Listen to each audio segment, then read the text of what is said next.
لە ماوەی چەند ڕۆژی ڕابردوو چەند کۆبوونەوەیەک ئەنجامدرا لەلایەن بەرپرسانی وڵاتانی ئەوروپا لەگەڵ بەرپرسانی تورکیا. ئایا چ زانیاریەک کردەوە چەند کۆبوونەوەیان ئەنجام داوە؟ بەڵێ چیا دیارە لە دوایین کۆبوونەوەی یەکێتی ئەوروپا بۆ چارەسەرکردنی قەیرانی پەنابەران لە یەکێتی ئەوروپادا دوێنێ لە برۆکسلی پایتەختی بەلجیکا دیارە کۆبوونەوە ئەنجامدرا.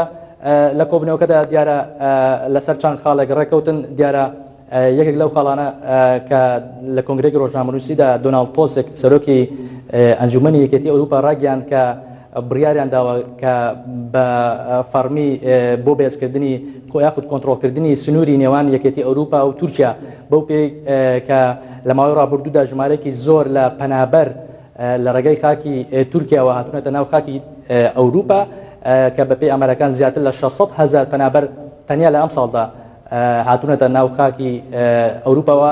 هەر بۆیە لەمەودا بڕیار دراوە سنووری نێوان یەکێتی ئەوروپا و تورکیا بێز بکرێت و یاخود بە تەواوی کۆنتڕۆڵ بکرێت و ڕێگە نەدرێت بەی شێوەیەک پەنابەر بێتە ناو خاکی ئەوروپاوە.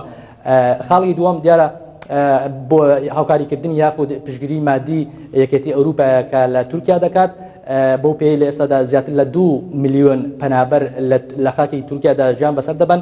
هەر بۆیە بەرپرسانی باڵای یاخود سەرانی 26 وڵاتی ئەوروپی بڕیاریان داوە کە هاوکاری مادی پێشکەش بە تورکیا دەکەن بۆ ئەوەی کە ئەو بەرپرسێکە لە ئێستادا لەسەر حکوومەتی تورکیا هەیە سوکتر بێت. لەلایەکی ترەوە دیارە بڕیاریش ئەوەش دراوە کە پێدانی ڤیزا بە هاوڵاتیانی تورکیا ئاسانتر بکرێت لە داهاتوودا.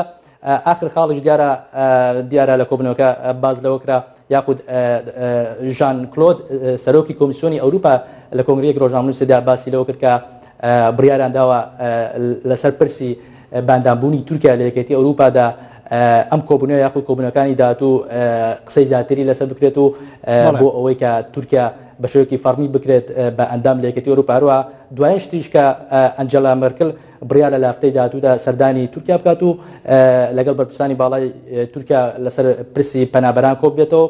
هەروە دیارە پێش دەچێت سەردانی پەنابەران بکات کە وەکو باسم کرد زیاتر لە 2 میلیۆن پەنابەر لە تورکیا دەژین. بەرزان خاڵانەی باسی کرد هیچی پەیوەستی نەبوو بەو دۆخەی ئەمنی کە لە تورکیایە.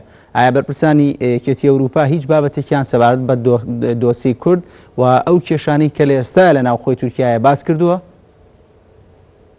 نەخێر چییە بە هیچ شێوەیەک باسی لەو بارودۆخان نەکرد کە لە ئێستادا لە تورکیادا ڕوودەدات.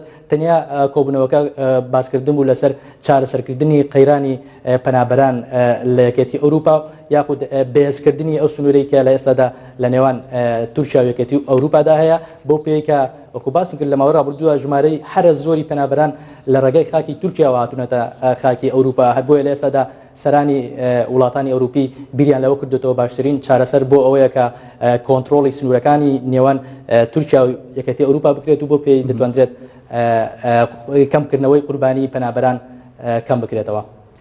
بەڵێ بارزان حەسەن پەیامدەری NRT لە برۆکسل سوپاس بۆ زانیاریەکانت. بەڵێ بەرزان بۆ